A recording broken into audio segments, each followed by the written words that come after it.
As the war intensifies and the supplies are strained, we're also seeing a humanitarian crisis explode, as we have been discussing. Now more than 1.2 million have fled to countries like Poland, Hungary, and Romania. We expect that to get worse. Russia continues to take big chunks out of the country, and the Ukrainian resistance is clearly buckling under the weight of the Russian advance.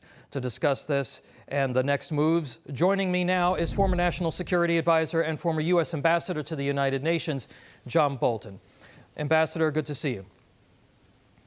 Glad to be with you. Thanks for having me. Ambassador, you said in an interview about Russian aggression and the sanctions imposed by the U.S., quote, "They were so weak it was embarrassing. Naming individuals and imposing visa restrictions on them and freezing their assets in the United States is nothing in the big picture." Ambassador, that was 2014. You wrote that. During the Obama administration, after Russia invaded Crimea, what we're seeing on our screens right now is a long time in coming. Where do we go wrong? Well, I think part of the reason that Putin gave little credibility to Joe Biden's threats of sanctions if Russian troops invaded was that, for what I said back in 2014, he didn't see any substantial penalties for annexing the Crimea and going into the Donbass, just as he had not seen substantial penalties in 2008 after he invaded Georgia. And I think the icing on the cake here for Joe Biden's lack of credibility was America's catastrophic withdrawal from Afghanistan. A lot of people were arguing before the invasion that Putin needed to feel cost in real time to affect his analysis. That wasn't done. So we've had a huge failure, the failure to create deterrence. And what we're seeing now, sad to say, is what happens when deterrence fails. Ambassador, earlier this year, you talked about eliminating what's called the gray zone to protect Ukraine and Europe, advice the administration ignored. You wrote in National Review, as long as the gray zone remains between NATO and Russia, instability will persist. Shrinking this inherently dangerous geographic space reduces potential Russian mischief and leads to the question of whether to join the West or oppose it. Should NATO expand to include Ukraine at this point, or others, potentially like Sweden and Finland?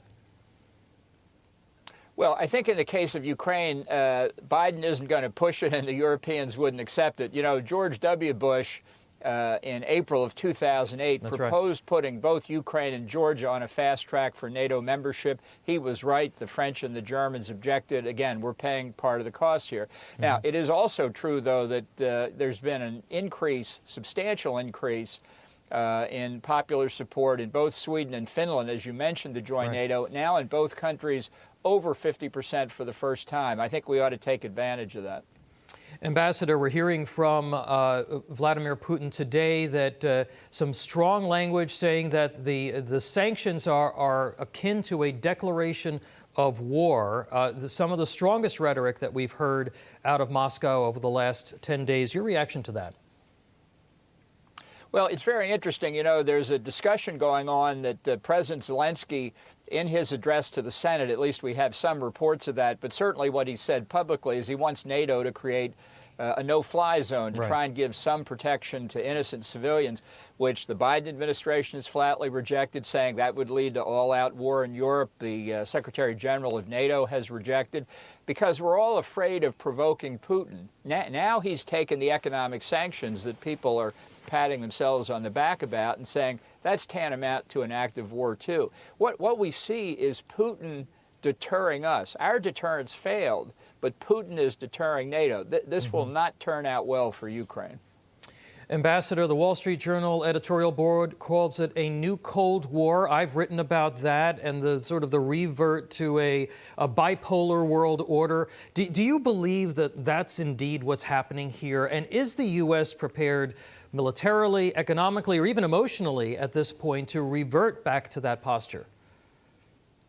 Yeah, you know, there are a lot of ways to look at it. I also bring China into this. I've written that Russia and China have an entente, to use an old French term, not a full-up alliance yet. But yes, the balance of forces in the world is shifting, and I think We need to have a national conversation about that. We are not ready now. We've only recently begun to respond effectively to the challenge posed by China. But as we're seeing tragically in Europe today, China may be the biggest threat, but it's certainly not the only threat. I want to turn now to India and the UAE, two countries that have close ties to the U.S., but have been very cautious in their criticism of Russia. Do you believe that moves that the U.S. has made, pushing for the Iran deal, allowing Russia to become India's largest arms supplier, do you believe that has pushed them to the sidelines here?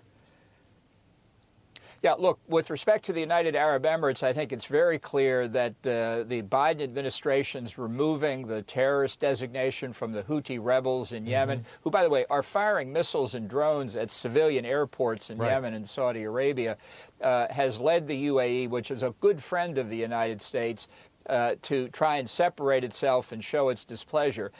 India, has had a long relationship with Russia in the Cold War. The alignment was Pakistan, China, India, Russia.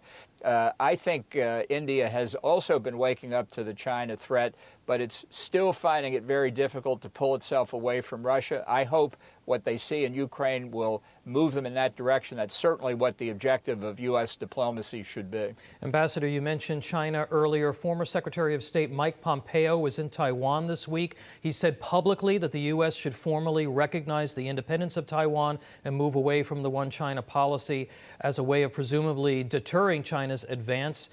Your thoughts on such a move?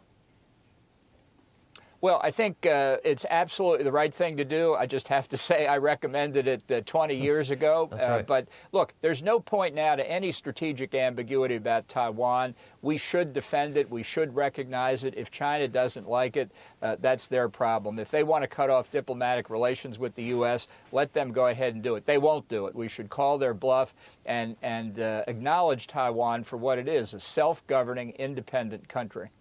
And last question for you, Ambassador. I'm short on time, but where do you see this a week from now, sir?